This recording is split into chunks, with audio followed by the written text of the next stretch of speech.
Glória a Deus, queridos. É uma família, né? Tem tantas coisas que nós vamos ajustando ao longo do caminho. É importante que assim seja, né? Importa como você chegou, como você está, importa como você se deixa transformar. Hoje, finalmente, né, para aqueles que aguentaram a espera, aí nós vamos terminar a nossa série Minha Vida. Uma série ali que eu elaborei em torno na ideia de um filme, né? Todo filme bom, ele tem um personagem. Nós vimos na primeira semana o personagem, no caso Minha Vida, eu falei sobre o ego. Todo filme que é um filme bom, ele tem uma trilha sonora. Na segunda semana eu falei sobre qual é a trilha sonora da nossa vida. Todo filme que é um filme bom, ele tem um enredo, ele tem uma história. Então na terceira semana eu falei contigo, né, sobre qual é o nosso enredo, qual é a nossa história, qual é a ideia. Depois, todo filme que é bom, ele tem uma sequência. E só que antes da sequência existe uma espera. Eu contei, né, até a minha experiência para você de esperar um filme. Antigamente você esperava, né, às vezes 4 anos para vir a sequência. Aí eu falei sobre o que é esperar em Deus, e aí nós esperamos de fato 2 semanas. Tivemos o culto de ceia, semana passada tivemos aqui a pastora Aécio e a Silvia lá de Fortaleza compartilhando uma palavra conosco. E hoje finalmente vou terminar a nossa série Minha Vida, falando sobre, né, chegou de fato esse filme, foi um sucesso.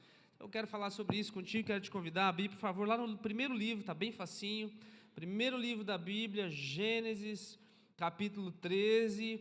Primeira vez em que Deus interrompe a história depois do dilúvio, para começar a dar um rumo para a humanidade que estava já perdida em boa parte, né? Apesar de Deus ter deixado ali um remanescente em todas as gerações, a partir de Noé, mas ela já estava começando a tomar um outro rumo. As pessoas já tinham tomado um rumo distante de Deus. Cidades como Sodoma e Gomorra estão dentro desse contexto que nós vamos ler aqui agora, né? O homem começa a se desvirtuar novamente, afastar de Deus, adorar vários deuses. Não tem ninguém ali adorando apenas um Deus, a não ser um resquício de uma família que está lá nesse momento no meio do que nós vamos conhecer mais tarde como a Babilônia, ou aqui chamado Ur dos Caldeus.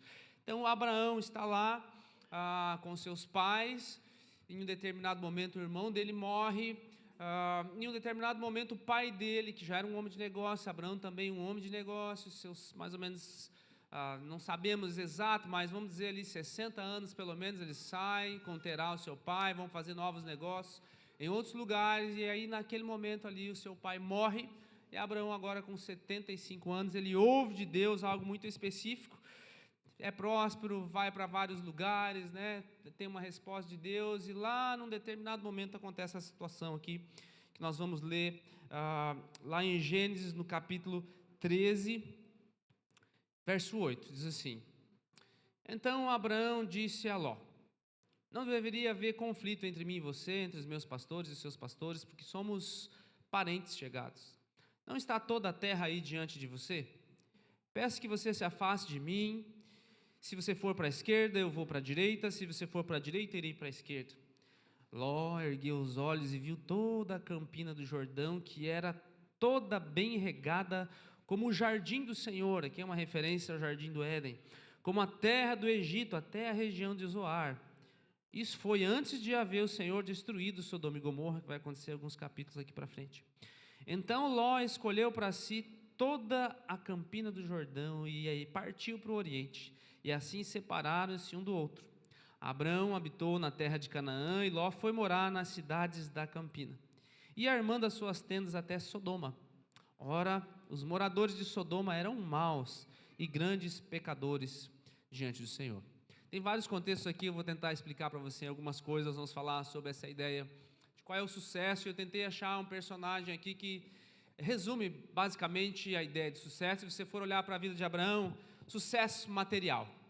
A partir desse momento, né, depois de ele ter migrado e começado a entrar na terra, ele começa a demarcar aquela terra que vai ser mais ou menos o tamanho do estado de Sergipe hoje para nós. Então aquele homem começa a comprar terras naquele lugar. Daqui vem a herança que Deus tinha falado para eles, né, o povo judeu, enfim. Ele começa a comprar terras em algum lugar e tem uma grande extensão de terra. Então ele tem um sucesso material. Sucesso existencial, por quê? Porque é um senhor de idade, vamos dizer assim, já é um velho, 75 anos quando ele sai, porém ele vai ter um filho, mais ou menos 99 menos 13, 80 e alguma coisa, ele tem o seu primeiro filho ali, nas circunstâncias que não era bem aquilo que Deus programou para ele, mas enfim, filho da promessa com 99 anos de idade, mas mais tarde ele teve outros filhos, e a sua descendência de fato foi incontável. Então ele tem sucesso material, ele tem sucesso existencial. Naquela cultura, não ter filhos era um sinal de desgraça, de abandono de Deus. Então ele tem sucesso, é um cara que tem dinheiro, é um cara que tem uma descendência, e ele tem sucesso espiritual, de diversas maneiras.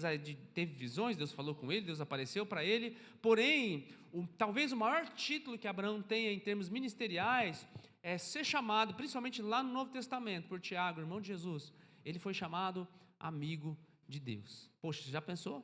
Você tem sucesso material, você tem sucesso existencial, e não bastando tudo isso, Deus menciona o teu nome, esse é meu parça, como diz hoje, né? Meu amigo.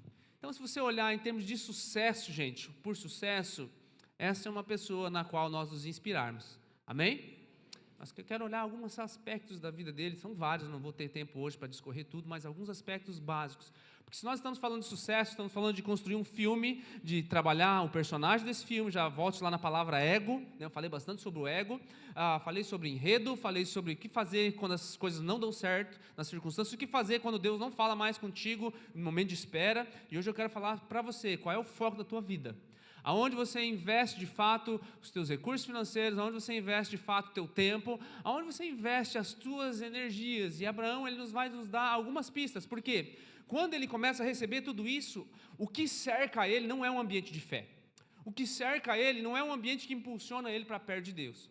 O que cerca ele é uma geração decadente. Até a sua família, que era um dos poucos resquícios daqueles que adoravam a Deus. Depois do dilúvio, 3 filhos de Noé, um deles chamado Sem. Dessa descendência de Sem é de onde vêm os judeus, de onde vem Abraão, é de onde vem inclusive também os árabes. Então, dessa descendência ainda havia um resquício de algumas pessoas que invocavam um único Deus.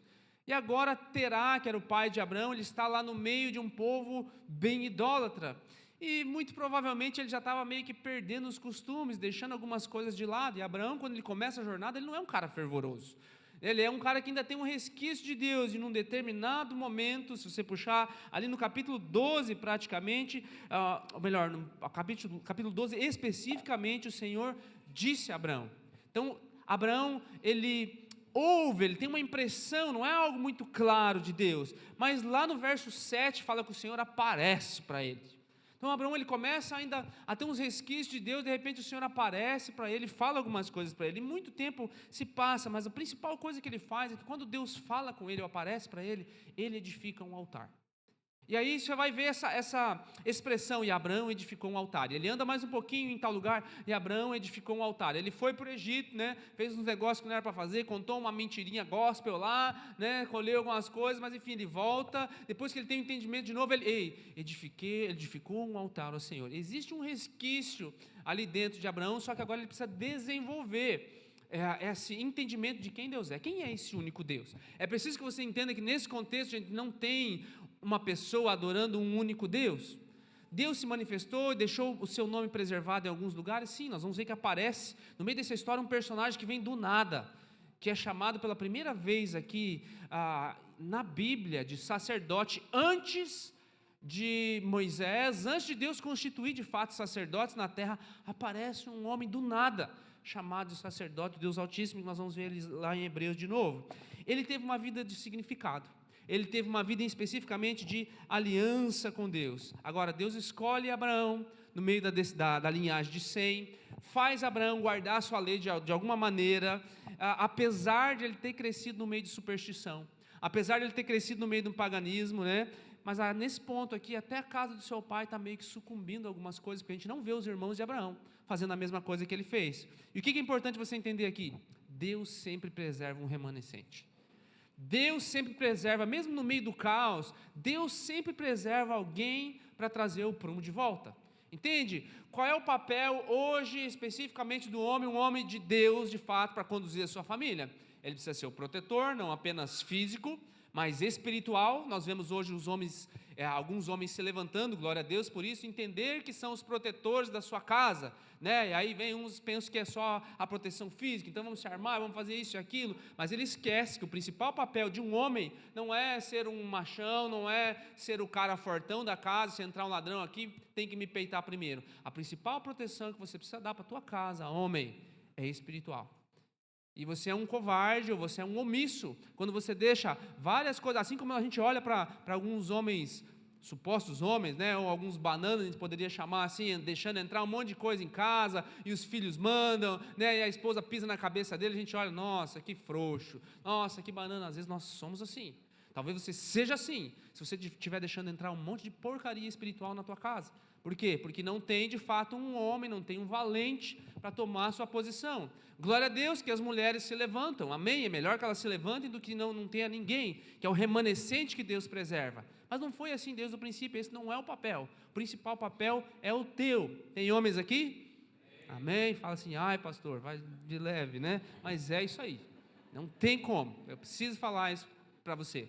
Eu tenho visto muitas com levante ali da masculinidade, glória a Deus, né? O pessoal aí tomando a sua posição em algumas situações, mas a principal função tua de protetor, é protetor da tua casa espiritualmente. Não delegue essa função para a tua esposa. Você foi chamado sacerdote do lar, mas as mulheres também são sacerdotes no intuito do sacerdócio universal. Todos exercemos a função de sacerdote diante de Deus, mas a ideia é que você naquela casa, você seja o primeiro protetor. Se você falhar, ainda bem que você tem uma mulher valente do teu lado, batalhadora, glória a Deus por ela. Se não tiver, vai ter um jovem, um adolescente naquela casa que vai ser o remanescente, às vezes até uma criança cujos pais não são convertidos, é o remanescente naquela casa para acender a chama. Em algum determinado momento tem que se levantar um valente ali para batalhar pela sua casa. É assim que a história foi construída. Não é diminuir o papel da mulher, muito pelo contrário, é cada um dentro da sua posição, dentro daquilo que Deus colocou para serem os dois, né, ou a família toda,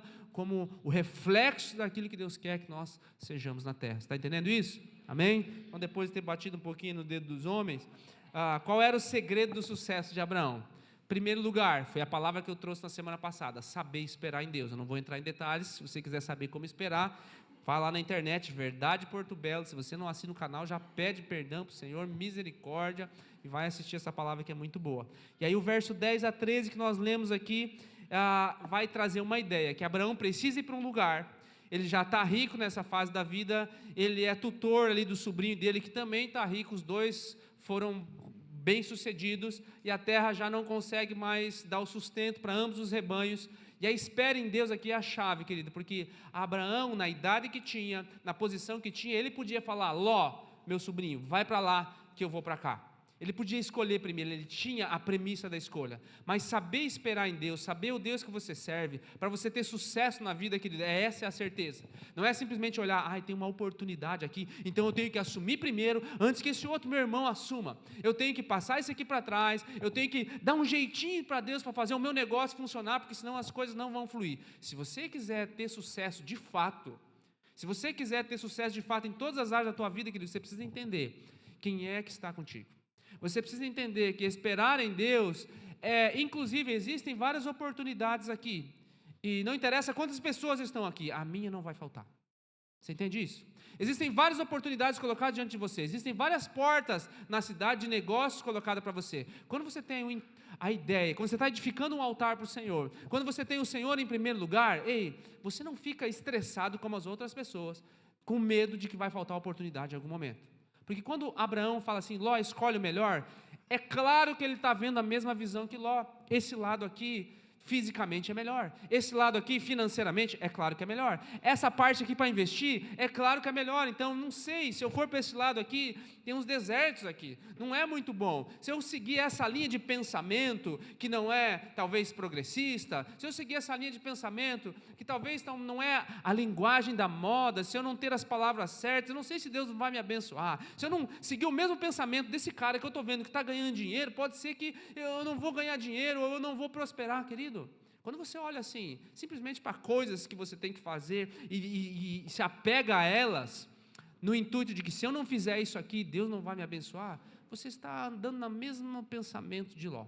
Quando Ló olha, a Bíblia fala, nós lemos aqui, que ele vê as campinas, que era como o jardim do Éden, antes de Deus destruir Sodoma e Gomorra. Aliás, deixa eu abrir um parênteses aqui, tem um documentário bem bacana na Prime Video, não vou me lembrar o nome agora, mas ele é meio filipino, então tem os olhos meio puxados. Se você tiver a Prime Video, procure lá, Segredos da Antiguidade, se não me engano que é.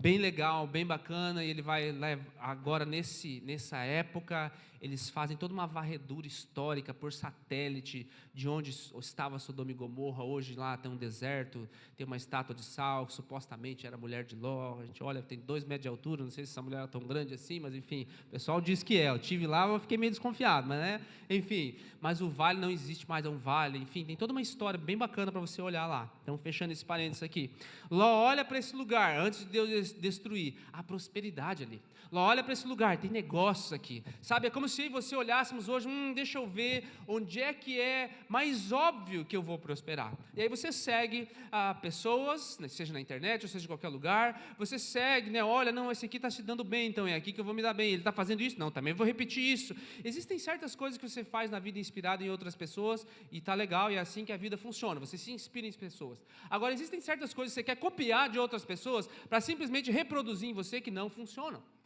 Porque algumas pessoas carregam uma visão que outras não carregam, algumas têm uma facilidade de empreender que outras não têm, e quando eu simplesmente olho para aquilo que aquela pessoa faz, e quero copiar dentro da minha vida, sem entender o princípio do porquê que ela faz, eu corro um grande risco. Daí eu simplesmente vou montar um curso, vou ver o que outros fizeram, e aí vou ensinar para você coisas que nem eu não fiz ainda, mas que eu acho que vai dar certo, porque afinal de contas deu certo no outro, mas eu não entendi o princípio.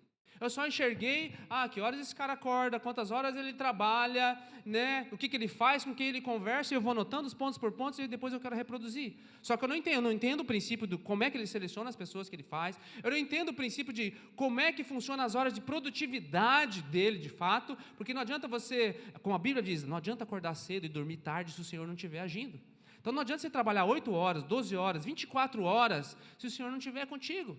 Porque se as tuas 8 horas estiverem diante do Senhor, se Ele vai te dando ideias, elas vão ser muito mais produtivas, meu Deus, sai daqui esse espírito de confusão, vai ser muito mais produtiva do que simplesmente você se matar de fazer coisas na força do teu braço. E aí você se desgasta, você se estressa, você quer o sucesso imediato, mas eu estou fazendo tudo que o outro está fazendo, eu estou trabalhando mais do que o outro está trabalhando e não estou tendo o mesmo resultado. Pois é. Talvez está sendo as coisas muito na força do teu braço. Talvez você está com o espírito de Ló, ou a visão de Ló, de querer estar só trabalhando ou convivendo no meio das campinas, no meio onde aparentemente tudo dá certo, e você esqueceu que uma pessoa de sucesso, de fato, como Abraão, é aquele que fala assim, tu quer ir para a direita? Eu vou para a esquerda. Não, mas não, ele deve ter alguma coisa aqui que eu não vi. Não, deixa eu ir para a esquerda. Mas tudo bem, eu vou para a direita. A ideia de Abraão aqui, querido, é que por onde eu for, o Senhor vai me abençoar. Aonde eu colocar as minhas mãos, o Senhor vai ordenar a bênção. Aonde eu carrego algo junto comigo. E é claro que eu tenho que ter o esforço, né? A Bíblia te encoraja, você trabalhar mesmo, né? Tem que trabalhar, não funciona esse negócio, né? Não vou trabalhar, vai cair tudo do céu. Não é assim que funciona, né? A Bíblia te ensina a trabalhar, a Bíblia te ensina a se esforçar, a Bíblia te ensina a você a saber gastar o seu dinheiro, ser um bom administrador, ela te ensina até a economizar e a investir, ela ensina você a fazer tudo isso. Agora, não adianta você simplesmente pegar alguns pontos a respeito disso e esquecer quem é que faz todas as coisas, em quem você confia de fato. Nos teus olhos, nas Campinas do Jordão, tem 2 cidades bem bacanas, tem negócio para eu fazer, tem pastos para o meu rebanho poder comer, ou seja, tem bons negócios aqui, eu vou estar perto de fulano e fulano, então vai dar certo, né? Eu vou estar só cercado de gente boa, então eu vou prosperar. Não significa isso. Talvez a pior coisa que possa acontecer para você, de fato, é você prosperar, porque você vai estar achando, né, que Deus está abençoando aquilo que Ele não está, e você está vivendo no meio de Sodoma e Gomorra e não está percebendo. Os teus filhos estão convivendo com a turminha de Sodoma e Gomorra, e você está perdendo eles e você não está percebendo. A tua esposa, né, que vivia nos caminhos do Senhor, agora começa a conviver no meio do espírito de Sodoma e Gomorra, porque está prosperando ao redor, Deus está me abençoando, e você não está percebendo que você está perdendo tudo. A destruição vai vir ali na frente. Os anjos do Senhor vão vir naquele lugar. Se Ló não tivesse um resquício dentro dele de reconhecer que aqueles homens que vão vir mais tarde eram homens de Deus, ele tinha morrido junto. De fato, Ló perdeu a esposa. Ele não perdeu para a destruição, para o terremoto ou para os meteoros que caíram lá em Sodoma e Gomorra. Ló perdeu a sua esposa muito antes, por espírito que conduzia Sodoma e Gomorra. Um espírito de permissividade. Nós lemos aqui no capítulo 13 que os moradores de Sodoma eram maus e grandes pecadores contra o Senhor. Depois o Senhor vai lá, nós vamos ver que tipo de coisa eles estavam fazendo lá. E Deus fala que eram coisas abomináveis, que Deus não gostava daquilo. Deus fala assim, eu vou lá, deixa comigo que eu vou passar lá para ver o que está acontecendo, eu vou trazer o julgamento sobre eles. Querido, o primeiro ponto é que você precisa saber esperar no Senhor. Sabe, por onde você for, Deus vai ordenar a bênção se você estiver dentro dos princípios dele. Isso aqui não deve ocupar a tua mente em todo o tempo, porque você precisa do segundo, que é pedir a visão de Deus. Amém? Quantos querem pedir a visão de Deus? Eu creio que hoje você vai receber a visão de Deus a respeito de algumas coisas. Verso 14, o Senhor disse a Abraão, depois que Ló se separou dele, erga os olhos e olhe de onde você está, para o norte, para o sul, para o leste e para o oeste. Percebe que Deus só fala com ele depois que ele decide assim, deixa ele escolher primeiro. Deixa ele escolher.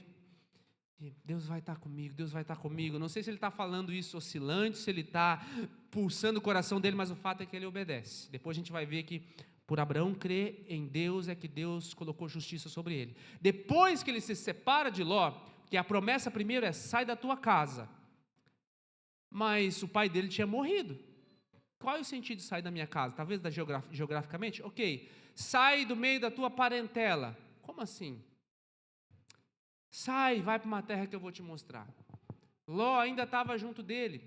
Talvez Ló ainda tinha alguns resquícios de Ur dos caldeus, alguns resquícios de querer flertar com o mundo, de querer viver meio pertinho de Sodoma e Gomorra, e quero viver um pouquinho também pertinho de Abraão, eu quero, o crente Raimundo, um pé com Deus, um pé no mundo, enfim, aí você fica dentro daquele dilema, não, mas eu quero experimentar isso aqui, mas não, eu também, esse negócio de Deus também é bom, eu quero, e aí não, eu faço umas coisas lá, meio escondido, ninguém vê, mas depois eu venho, dou glória a Deus, querido, cuidado, porque a palavra vai falar assim a respeito da medida de Deus. Aqui em Gênesis vai ser uma das primeiras menções onde Deus vai falar assim, a medida dos amorreus ainda não tinha chegado, a medida de Sodoma ainda não tinha chegado. Deus vai ter uma medida, Ele vai deixando algumas coisas, e quando vem, aquela medida se enche, vem o juízo. Evidentemente que o juízo é sempre para misericórdia, o juízo é para que nós venhamos a corrigir o nosso trajeto, mas existe um momento de juízo, existe uma consequência. E às vezes nós nos perdemos dentro disso tudo aqui, que o que nós mais precisamos na vida não é simplesmente uma ideia empreendedora. O que nós precisamos na vida é visão de Deus. E a visão de Deus vai mostrar para você o que está acontecendo no meio da tua parentela. A visão de Deus vai mostrar para você que não só o teu sobrinho está se perdendo, mas talvez a tua esposa, talvez os teus filhos. Em algum momento você precisa tomar uma posição, em algum momento você precisa se impor. O importante, hoje nós vemos muita coisa sobre isso, né? Você tem que ser visionário, você tem que ser isso, você tem que ter ideias diferentes. Querido, você não precisa ser visionário, você tem que ter visão de Deus. Porque todo aquele que tem uma visão de Deus, ele é o maior de todos os visionários, você entende? Aquele que tem a visão sobre todas as coisas, o que você mais precisa? É ter a visão de Deus. Porque se você tiver a visão de Deus, você vai enxergar oportunidades onde outros não enxergam. Se você tiver a visão de Deus, você vai enxergar defeitos sérios e graves que vão comprometer o teu negócio, vão comprometer a tua família, onde outras pessoas não enxergam. Né? Mulher, se o teu marido não estiver se posicionando, é essa visão que Deus vai dar para você. Adolescente, você de repente aí está convivendo num lar onde os teus pais ainda não aceitaram a Jesus, Deus vai dar para você. Deus vai se mover aonde você está, porque você talvez seja o remanescente daquele lugar. Romanos 8 vai dizer para nós assim, em todas essas coisas somos mais do que vencedores naquele que nos amou. Não é bonito isso, gente? É ou não é? Mais do que vencedores. Eu trouxe uma palavra aqui já em Romanos 8, hipernique é a palavra de onde tiraram a palavra Nike, né? Mais do que vencedores ou super vencedores. Quando Paulo fala assim, em todas essas coisas somos mais do que vencedores, é um versículo ótimo para a gente tirar e colocar, né, na nossa tela, no celular, para você começar o teu dia. Mas essas coisas, quando ele fala assim, em todas essas coisas, onde é que estão essas coisas? Nos 2 versículos anteriores. Deixa eu ler quais coisas que você é mais que vencedor. 35 e 36, é o que vem antes disso aqui que ele está falando. Quem nos separará do amor de Cristo? Tribulação, angústia, perseguição, fome, nudez, perigo, espada. por amor de ti somos entregues à morte continuamente, fomos considerados como ovelhas pelo matadouro. E aí vem aquele versículo bacana para você botar na tela, né? Mas em todas as angústias, volta lá para mim no primeiro 35, em todas as angústias, a perseguição, em toda fome, em toda nudez, em todo perigo, em toda espada. Você entende? Tudo isso aqui eu sou mais que vencedor, por quê? Porque eu não tenho medo dessas coisas, porque eu não dependo dessas coisas, porque eu não passo uma vida apenas fugindo dessas coisas, eu tenho uma visão de Deus, e a visão que algumas pessoas acham de Deus, é que você tem que perseguir com todas as tuas forças, gastar a tua vida apenas se preocupando com isso, em não estar com fome, em não ser perseguido, em não ter angústia, em não passar perigo, em não passar ameaça em nada, e as pessoas gastam a sua vida, às vezes até citando versículos bíblicos como o próximo que vai vir, que é uma verdade, mas está fora de contexto se você estiver pensando nisso, entende? Elas gastam a sua vida só isso, tentando, né, não apenas agora não mais sofrer nudez, mas ter o máximo de roupas possíveis, não apenas não mais sofrer angústia, mas simplesmente passar uma vida inteira sem nenhum problema, não mais não ser perseguido, mas viver uma vida plena, sem ninguém me incomodar, eu não me incomodar com nada, eu não me envolvo com ninguém, e aí passa uma vida vazia. Essa não é a definição de sucesso que Deus tem para nós. Você precisa esperar em Deus, e você precisa ter visão de Deus, e eu quero dizer para você que essa não é a visão de Deus. Depois de tudo isso, ainda não é suficiente, porque você precisa desse terceiro, que é agir em fé. Verso 17, olha lá comigo, depois que Deus fala com Abraão, depois que ele se apartou de Ló, levante-se, percorra essa terra no seu comprimento e na sua largura, porque eu darei a você. Quando ele fala isso, nós estamos falando de Israel, gente. Israel é um país pequenininho, claro, mas você fazer isso aí a pé, já não é bem desse jeito. E ele fala, olha, ande de cima para baixo, daqui para lá. A ideia é que você está andando no meio de um povo, que ali eram vários povos misturados, quando fala ali os cananeus, eram vários povos misturados, não é uma nação específica, vários povos misturados, e ele tem que andar no meio daquela turma e entender assim, Deus vai me dar todo esse negócio aqui, Deus vai me dar todo esse negócio, mas não sei se está dando certo, né? Eu estou fazendo negócio aqui, não prosperou esse mês, não bati minha meta, não, aquele outro, aconteceu tal coisa, agora isso aqui com a minha família, agora meu sobrinho está aqui meio desviado, como é que eu faço? E no meio disso tudo, Deus fala assim, anda, levanta, caminha. Sabe, querido, é o tempo que, na palavra da semana passada que eu falei, a diferença entre o Cronos e o Kairos, é o tempo que você tem que trabalhar, é o tempo que você tem que batalhar, que nesse mês você pagou as contas certinho, no outro mês faltou um pouquinho, no outro sobrou, no outro, poxa, agora fiz um baita de um negócio e tal, mas na outra vem uma onda, enfim, é o tempo que você tem que continuar, que Deus fala assim, anda, você tem uma visão? Se você tem uma visão, a visão é que você tem que percorrer esse caminho, e a visão que Deus fala para nós, aquele que perseverar até o fim. A visão que nós temos, recebemos de Deus, é que a nossa caminhada com Cristo é uma caminhada de perseverança, não é uma caminhada de moleza. Ser cristão não é para qualquer um, né? Não é para qualquer, como diz a turma lá no Paraná, qualquer Zé Orelha, não, ser cristão, querido, é uma caminhada comprometedora, não é, ou melhor, de comprometimento, não é só a porta que é estreita, o caminho é estreito, sabe, existe um prumo para nós andarmos, existe uma palavra de bênção para nós andarmos, e quando a gente anda, como Paulo vai falar para Timóteo, não fica escutando qualquer coisa não seja criança, que é levada por qualquer vento de doutrina, uma hora você está aqui, outra hora você está lá, uma hora você acredita nisso, outra hora você não acredita, uma hora você segue esse cara, outra hora você não segue, uma hora você crê no pastor, outra hora você não crê no pastor, sabe, querido, você tem que firmar a tua vida, que Deus te deu uma visão, amém? Se Deus te deu uma visão, segue ela. Sabe, se Deus te deu uma visão, seja fiel à visão que Deus te deu. Se você crê que Deus está no comando, se você crê que você entregou a tua vida a Ele, sabe, talvez você esteja passando pelo vale, talvez você está percorrendo a terra de norte a sul, de leste a oeste, mas ainda não está no documento no teu nome, ainda não está, isso aqui é teu, Abraão, toma. Talvez você está vivendo coisas que, debaixo de uma promessa que Deus te deu, mas ainda não se concretizou, mas na tua mente, no teu coração, tem que estar certo isso. Sabe, o sucesso não é simplesmente quando chega a escritura do apartamento nas minhas mãos, quando chega o documento do carro que eu queria nas minhas mãos. O sucesso é entender que enquanto isso não chega, né, que eu estou batalhando para que coisas como essa aconteçam, essas coisas não detêm o meu coração. Porque vai demorar um tempo, nós vamos ver que dentro desse processo, Abraão também ele vai se perder um pouquinho em algum momento. Esse agir em fé são as mesmas palavras que Deus vai falar para Josué, centenas de anos mais tarde, ser forte, corajoso, como eu tive com Moisés, eu vou estar com você, você vai entrar nessa terra, você vai conquistar esse povo, e aí de fato a promessa de Abraão vai ser conquistada lá na frente.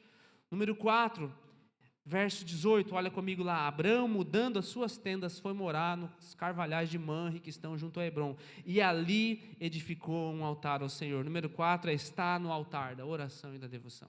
Você quer ter sucesso? Então saiba esperar em Deus. Você quer ter sucesso? Tenha a visão de Deus. Você quer ter sucesso? Você precisa estar constantemente no altar da oração e da devoção. Eu quero te convidar a você fazer o teu devocional nessa semana, em Gênesis capítulo 12, 13 e 14. E aí, enquanto você estiver fazendo o teu devocional nessa semana, eu quero te convidar a você a circular lá na tua Bíblia, ou grifar, quantas vezes está escrito assim, e Abraão edificou um altar ao Senhor. Quantas vezes fala assim, ó, e Deus disse a Abraão, e Deus deu uma visão a Abraão, e Deus falou com Abraão, e Abraão teve um sonho. Pega esses 3 capítulos e veja, porque aqui é o começo, não tinha nada, não aconteceu nada. Você vai ver que, capítulo 12, verso 8, Abraão edificou um altar ao Senhor, no 9 ele edifica outro, no 4 do capítulo 13 ele invocou o Senhor, no 18 aqui, que eu estou lendo, ele edifica um altar ao Senhor. Sabe o que é edificar um altar ao Senhor? É reconhecer aquilo que Deus faz e prestar um culto de gratidão a Ele. E agora deixa eu te dizer algo muito sério. Lampejos de fé. Sabe, eu e você, às vezes nós vivemos um culto, nós assistimos uma palavra, nós vamos num congresso, e a gente sai assim, cheio do fogo, né? A gente diz, a expressão que a gente diz, cheio do fogo, cheio do Espírito, cheio de fé. E aí você sai naquela semana crendo que tudo vai dar certo, né? Você pega as palavras que eu te disse e você é cheio de fé. E isso é bom, isso faz parte de todo o processo. Mas, querido, lampejos de fé sem oração é sinônimo de fracasso.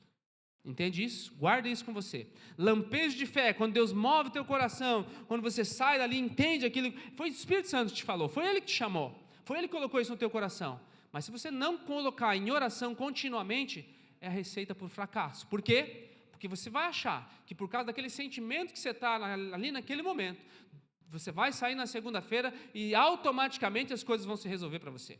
E aí você vai abrir a porta do teu escritório, onde você trabalha, e pronto, agora tudo vai fluir. Não. Você precisa estar continuamente em oração diante do Senhor. Deus deu uma promessa para Abraão. Amém? Deus deu. E várias vezes Deus teve que ficar reforçando para ele. Eu falei para você, eu vou multiplicar para você, é sobre você, é sobre essa tua mulher ali, olha, já está com 70 anos, Senhor. Não, é sobre ela. Então ela já está lá com 80 e poucos anos de idade, com 90 anos de idade, quando ela engravida. E dentro desse processo, Abraão, ele meio que também, se perde um pouquinho, aí Deus reforça para ele. O fato é que não adianta só eu viver debaixo de uma palavra que eu recebi, eu preciso colocar isso em oração diante do Senhor, eu preciso invocar o Senhor em todo o tempo. Por isso, querido, eu sei que você vai sair daqui hoje bem motivado, bem encorajado, cheio de Deus e cheio de fé. Você pode dar uma glória a Deus? Mas guarde isso que eu estou te falando, você precisa colocar em oração durante a semana. Você precisa estar diante do Senhor durante a semana. A Bíblia não é um negócio que você abre só no final de semana, ou só para achar versículos isolados, como o que nós lemos. A Bíblia é um alimento, é igual feijão e arroz. Você não come feijão e arroz um dia, pronto, já comi feijão e arroz, não preciso mais. Todo dia. Você almoça, você toma café da manhã, você janta, uns fazem uns lanches diferentes e come mais besteira, enfim. A palavra de Deus, ela tem que ser um alimento para nós. Se você enxergar a palavra de Deus e a oração na mesma quantidade que você come. Estava conversando ontem com um casal, assisti um documentário na semana passada sobre os muçulmanos, o Haram, o lugar lá onde eles se voltam para adorar, e aí, como eles são devotos nos seus momentos de oração, 5 vezes por dia, eles têm que parar o que eles estão fazendo em qualquer lugar. Você está andando na rua, num país muçulmano, numa cidade muçulmana, de repente tem um alto-falante, começa um cara lá, orar dentro da língua deles lá, para tudo. Se um taxista está dirigindo o carro para você, para dentro do avião, quando você pega um desses aviões que vão para esses países ali, em vez de ter tem a tela de entretenimento, dentro dessa tela tem uma bússola falando onde é que está Meca, por onde você está, qualquer hora do dia, da noite, da hora, você para, você entra no corredor do avião, você não está preocupado com o que os outros vão pensar de você, trouxe o teu tapetinho, não trouxe, como é que eles funcionam lá, mas eles param. Sabe, querido, tem um monte de coisa errada, tem várias coisas. Mas essa devoção aí nós devemos imitar, talvez olhar. 5 vezes por dia você come, você deveria lembrar em cada momento desse. Essa é uma das funções do jejum sobre você. né? Nós falamos sobre a prática, disciplinas espirituais lá no começo do ano. Eu espero que você tenha oh meu Deus, fugiu a palavra, agregado à sua vida essa disciplina. Vamos entrar agora no mês de dezembro, vamos também entrar dentro de um período de jejum, agregando a tua vida, porque cada vez que você sente fome, não é a ideia, Senhor, agora o Senhor está vendo, agora o Senhor vai me dar, né? Porque o meu estômago agora ele fez um clamor que subiu aos céus. Não é essa a ideia. Cada vez que você sente fome, você tem que lembrar, eu estou num propósito, eu vou orar. Né? O quanto de fome você sente não move o coração de Deus, tem que mover o teu coração em primeiro lugar. Você está entendendo, querido? Amém? Quinto, e aí eu tenho que agir. Agora eu estou lá no capítulo 14.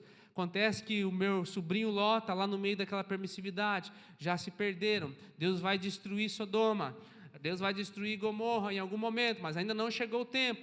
E aí 5 reis se juntam para brigar contra 4 reis. Eles estão brigando lá. O pessoal lá de Sodoma perde a guerra e no meio daqueles capturados estão Ló e a sua família. Abraão fica sabendo disso. E agora o que Abraão faz? A gente pensa assim, não, é lá em Itapema, lá, né? Então vamos lá resgatar essa turma. Eu fui ver aqui e calcular quanto de distância que Abraão teve que sair, de onde ele estava para ir resgatar Ló. 190 quilômetros. Aqui, ó. Abraão juntou 318 que tinha lá na casa dele. Gente, vamos atrás de Ló. Vamos atrás dessa turma aí. 190 quilômetros. Família, gado, um monte de coisas.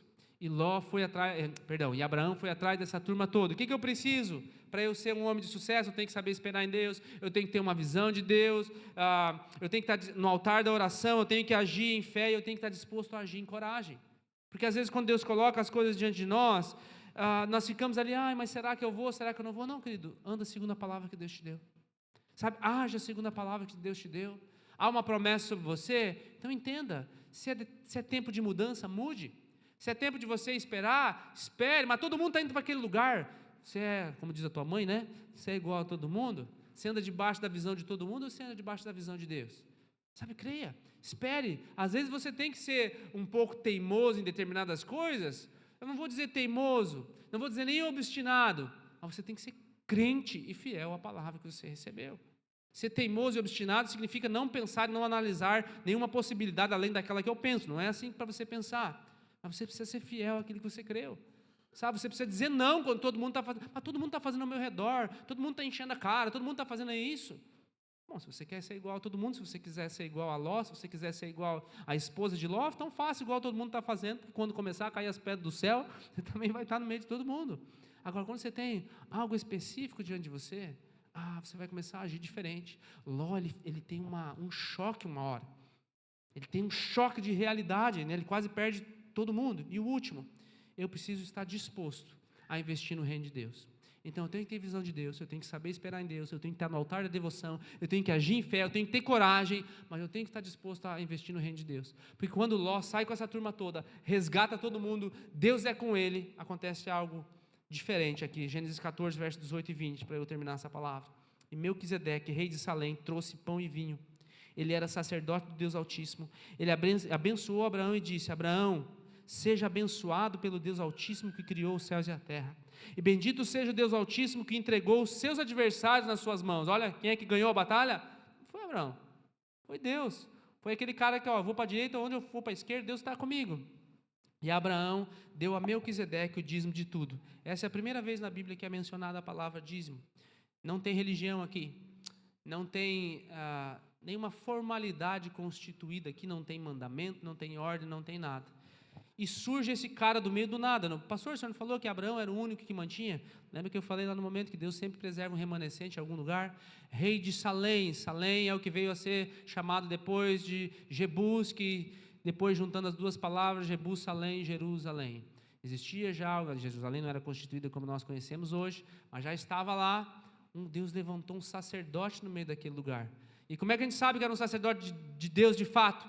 Hebreus vai mencionar.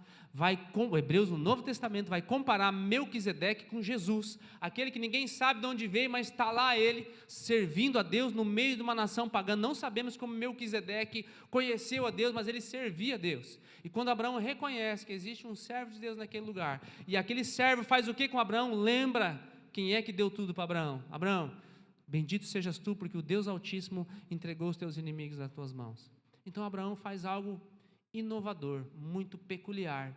Ele tira uma parte daquilo que é dele, que ninguém pediu para ele dar nada, ninguém pediu para fazer nada, e em reconhecimento ele faz uma entrega. Mais tarde Deus vai dar isso aqui como mandamento para eles especificamente, mas o que eu quero dizer com isso? Que a obediência sempre significa deixar alguma coisa, querido. Não é uma coisa qualquer, é uma coisa que tem valor. Por que Deus usa o dinheiro para falar conosco? Deus usa o dinheiro, eu quero que você guarde isso como um teste. Eu vou usar aqui as palavras de Jesus para tentar explicar isso aqui para você nesses últimos minutos. Quem é fiel no pouco, também é fiel no muito. Quem é desonesto no pouco, também é desonesto no muito. Mas isso aqui não está falando de dinheiro, pastor. Assim, se vocês não forem dignos de confiança em lidar com as riquezas desse mundo ímpio, agora ele está. Quem lhes confiará as verdadeiras riquezas? Se você não é digno de confiar com aquilo que Deus te deu, como é que ele vai te dar as verdadeiras riquezas que não tem nada a ver com esse mundo? Se a tua vida, o teu foco é só nas riquezas desse mundo ímpio, você só trabalha pela nudez, né, pela espada, pelo perigo, pela proteção, só pelas coisas desse mundo ímpio, tenha certeza de que você não vai conhecer a Deus. Essa é a ideia que quando Jesus fala assim, ó, é difícil o rico entrar no reino de Deus, ele não está falando que o rico não vai entrar, ele não está falando que o dinheiro é mau, é ruim. Pelo contrário, ele coloca como bênção, Deus quer abençoar seus filhos de maneira abundante, de diversas formas. Ele fala claramente que o amor ao dinheiro, ele fala claramente que se você não souber lidar com as riquezas desse mundo ímpio, você não vai conhecer a verdade. E é por isso que está cheio de gente em muitas igrejas correndo atrás de prosperidade. Está cheio de gente em muitas igrejas olhando para as coisas desse mundo ímpio, usando versículos fora de contextos e se perdendo das verdadeiras riquezas. Porque quando você conversa, você quer saber se alguém é próspero de verdade? É alguém que tem um carro bem bacana, é alguém que mora num lugar bem legal, é alguém que tem o seu negócio bem sucedido. Mas quando você vai conversar com esse alguém, ele não fica falando só do seu carro legal, só da casa que ele tem, só dos negócios que ele tem, só dos investimentos que ele está fazendo. Tem outra coisa por trás dele. Você entende? Alguém que é próspero de verdade, que é próspero segundo a palavra de Deus, você vai conversar com essa pessoa que apesar de ter tudo isso, quando você conversa com ela, o que sai da boca dela o tempo todo é Deus. É Deus, porque é Deus que me dá, porque é Deus que está conosco, porque o Senhor faz isso, porque o Senhor faz aquilo. Ele não fica gastando tempo, não, porque você tem que fazer isso aqui, você tem que botar o teu dinheiro aqui, você tem que botar o teu dinheiro. É o menor dos problemas dele, é a menor das preocupações dele. Por quê? Porque ele é próspero de fato, porque a mente dele não está presa se vai ter ou não vai ter. Mas é porque ele já tem, será? Será mesmo? Ou será porque ele tem um princípio e quando você fala com ele, você vê Jesus nele? Você tem vontade de ter o que ele tem, mas não é o que ele tem financeiramente, não é o que ele tem, que ele está falando de coisas físicas e materiais. Você tem vontade de ter o que ele tem dentro dele. Você está entendendo isso? Que ninguém pode comprar, ninguém pode vender o que você tem dentro de você. Querido, por isso, se você talvez esteja indo nessa mentalidade, quando Deus fala assim, se você não consegue lidar com as riquezas desse mundo ímpio, como é que você vai lidar com as verdadeiras riquezas? Deus vai pedir para você lidar com o teu dinheiro da maneira de Deus, porque a obediência sempre vai requerer que você doe alguma coisa, que você abra mão de alguma coisa, porque quando eu abro mão de alguma coisa, eu vou expressar de fato se eu confio ou não confio em Deus. Eu vou expressar de fato se eu creio que nada vai me faltar ou não. Porque é muito fácil, às vezes, né, eu dar o meu dízimo quando eu ganho R$1.000, mas quando eu ganho R$10, não, já é R$1.000. Não, agora quando eu ganho R$100.000, não, é R$10.000, é muito dinheiro. Então, talvez você esteja olhando para o dinheiro simplesmente com o olhar daquilo que ele pode te trazer, e não daquilo que Deus pode abençoar você. É claro que Deus fala para você fazer isso voluntariamente. Claro, Abraão, ninguém mandou ele fazer, é voluntário. É claro que é proporcional, não é mais do que você tem, nunca. Ele falou 10%, que é uma medida mínima. É claro que não vai ser isso. Só que tem que ser generoso. Tem que partir do nosso coração. Se Deus não puder mexer no seu bolso, Ele não pode mexer no seu coração. Por quê? Porque se Deus não pode mexer no seu bolso, Ele não tem acesso a todas as áreas da tua vida, só algumas determinadas partes. Se Deus não pode mexer no dízimo do teu tempo, Ele não pode mexer no teu coração. Porque você dá tempo para todo mundo, menos para aquilo. Quantas pessoas gastam muito dinheiro em pet, mas não gastam em pessoas, não gastam em investir no curso, não gastam em comprar bons livros? Quantas pessoas gastam um monte de dinheiro, agora na moda, né? Bicicleta, isso, aquilo, um monte. Mas precisa fazer um curso de casal, um seminário, alguma coisa, não é muito dinheiro. Querido, quantas coisas, aonde você coloca o teu dinheiro é um reflexo de onde está o teu coração, porque você só investe em coisas que você dá valor, não é mesmo? Quem gosta de esporte vai comprar o melhor tênis, a melhor luva, o melhor equipamento, por quê? Você dá valor naquilo, né? Mulheres, vocês que gostam de vestido, de maquiagem, não sei o quê, vocês vão botar bastante dinheiro nisso, eu que saiba, né? Bastante dinheiro nisso, por quê? Porque é importante para você, é importante para mim, que ela fique bonitona sempre, então vamos botar o dinheiro ali. Tudo aquilo que eu acho importante, os filhos, né? Não importa quanto for, vamos lá e vamos investir, por quê? Porque é importante para nós. Agora, por que quando a gente fala do reino de Deus? Aí eu não sei. Então fica essa dica para você, para nós terminarmos, querido, fique de pé, por favor.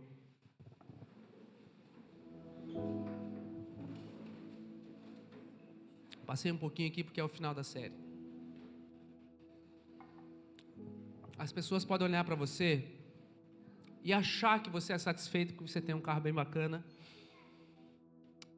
e achar que você é satisfeito porque você mora num lugar bem legal. Nós vivemos num lugar muito próspero. Deus te colocou aqui para você experimentar a prosperidade desse lugar e viver tudo isso, amém? Mas essa não foi o objetivo primário dele ter te colocado nesse lugar. Você vai usufruir de carros, você vai usufruir de um lugar bem bacana para morar, você tem a praia ao teu redor. Nós temos um privilégio, glória a Deus por ter me mandado para cá, inclusive. Mas quando as pessoas olharem para mim, quando elas olharem para você, ver o teu carro bom, a tua casa boa, teu negócio fluindo, elas têm que inspirar não naquilo que você tem que é visível, mas naquilo que é invisível. Essa é a medida para você. Meu amado, batalhe por essas coisas. Plante para você colher essas coisas, para você investir.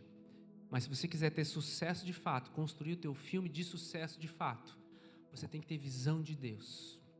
E o teu coração não é amarrado nessas coisas. Quando elas olham para você, elas têm que se inspirar por aquilo que você carrega, pelas palavras que fluem da tua boca. Não é palavrão que sai da tua boca, é bênção.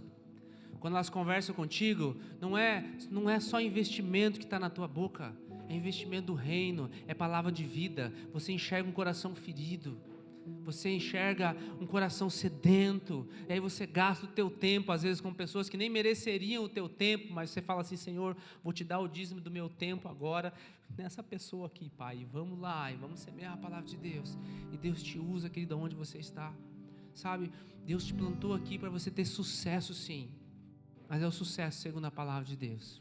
Enquanto você conquista o teu carro, enquanto você conquista a tua casa, o teu apartamento, querido, você percorre a terra de norte a sul, de leste a oeste, aí você tem um entendimento, não interessa, né, o que você faça ou deixe de fazer, se o Senhor não estiver à frente, tudo é inútil, tudo é vão, tudo aquilo que você conquista é vão, vai passar, vai morrer, alguém vai vir, vai gastar, outro governo vai vir, vai tirar, enfim, tudo isso, se não for no Senhor, é vão. Por isso nós aprendemos a ser gratos em todas as coisas. Obrigado, Senhor, pelo carro que eu ando, obrigado, Senhor, pelo lugar que eu moro. Ainda não é o ideal que eu gostaria, estamos batalhando para conquistar um lugar melhor, mas obrigado, Senhor, porque meu coração não está aqui, Pai. Meu coração está em receber Tua visão, em ouvir Tua palavra, estar com os meus irmãos no domingo, Senhor. Durante a semana eu me encontro lá no meu pequeno grupo, quem está precisando de mim, o que o Senhor me colocou para fazer. E aí lá no Teu trabalho não é um lugar que Deus não está, que Deus está lá, Deus te colocou lá. Já te falei isso quantas vezes, Deus quer te usar lá no teu trabalho, as pessoas que estão lá, Deus mandou para você, sejam boas ou sejam ruins, ainda que elas te firam, ainda que elas tentem te passar para trás, como Ló, que é sobrinho, que é parente, tentou roubar aquilo que é teu, sabe, libera o perdão, e recebe essa palavra de Deus para você. Se você for para a direita, Deus vai estar contigo, se você for para a esquerda, Deus vai estar contigo. Veio fulano lá, talvez roubou o teu negócio, né? Você que é corretor, de repente outro foi lá, te passou para trás. Ei, meu amado, fica tranquilo, no bom sentido, o que é teu está guardado, no bom sentido, Deus está olhando sobre todas as coisas, Deus sabe, se você vai ter 1 ou 10 milhões, esse é o menor dos problemas de Deus. Ele quer te trazer para perto dele, Ele quer te levar para um lugar muito melhor do que essas coisas que a gente experimenta aqui. Ele vai te dar a graça de experimentar muitas dessas coisas, mas só se o teu coração estiver centradinho nele, e aí uma vez que você está nele, você está satisfeito nele. E eu quero terminar essa palavra hoje dizendo, quando as pessoas olharem para você lá no teu carro bonito, lá na tua casa bonita, elas vão olhar e ver para você assim, que o que te satisfaz não é essas coisas. Você é satisfeito não é por causa do carro que você conquistou, por causa do apartamento que você mora, você é satisfeito por causa do Deus que você serve. E aí você saiba que você vai ter atingido o sucesso, não importa onde você estiver morando, não importa o carro que você estiver andando. Quando as pessoas olharem para você e verem por que você é satisfeito, querido, tenha certeza que você já é um homem de sucesso, você já é uma mulher de sucesso. Amém? Vamos fechar os nossos olhos. Pai, eu te agradeço por essas 5 semanas, Senhor. Creio que foi a tua palavra para nós derramada, e agora nós vamos entrar já em dezembro, Senhor, que está aí diante de nós. Existe o Natal, Pai, épocas de festas. Muitas pessoas vão vir para cá, parentes, amigos, talvez clientes, ó Pai, tantas pessoas que vão conviver neste lugar, algumas vezes esperando chegar essa época do ano para vir para esse lugar maravilhoso, Pai. E nós moramos aqui. E nós pedimos, Senhor, que elas olhem para nós e encontrem em nós uma vida de sucesso, não pelo lugar que nós moramos ou por aquilo que nós temos, ó Pai, mas que elas encontrem a fonte do nosso sucesso, que é o Senhor. Estejamos, Pai, andando no carro dos sonhos ou não, morando no lugar dos sonhos ou não, Pai, nós andamos como aqueles que não andam por vista, mas por fé, crendo, trazendo à existência aquilo que ainda não existe, Pai. Eu peço, Senhor, que o Senhor abra os olhos daqueles que ainda estavam cegos, ó Pai, dê visões a eles nessa manhã, Pai. Visões de negócios, ó Pai, visões de oportunidades, visões, Pai, das coisas que estão acontecendo dentro da casa deles que eles ainda não tinham visto, ó Pai. Deus, visões para essa mulher, visões para esse homem, Senhor, para que eles saibam que se eles forem para a direita ou para a esquerda, o Senhor vai à frente. Os inimigos, eles são colocados debaixo dos nossos pés. Senhor, nós somos prósperos aonde nós formos, por causa do Deus que nós servimos, e a nossa satisfação, Pai, está em Ti, plenamente em Ti, somente em Ti, Pai. Por isso eu te peço, Senhor, que nessa época agora do final do ano, nós possamos olhar e fazer a retrospectiva de todo o ano que nós vivemos, Senhor, e depositar nossa confiança em Ti. O filme da nossa vida está em Ti, para que nós alcancemos o sucesso aos Teus olhos sobre nós. Olha para nós, como diz a Tua palavra lá em 2 Timóteo, como obreiro aprovado e fiel, que não tem do que se envergonhar, porque maneja bem a palavra da verdade. Que a Tua palavra, Senhor, seja escondida do nosso coração, que ela seja a primeira coisa que nós pensemos pela manhã e a última ao dormir, Senhor, para que tenhamos o cuidado de guardar tudo aquilo que nela está escrita, para que sejamos bem-sucedidos em tudo, em nome de Jesus. Amém, querido?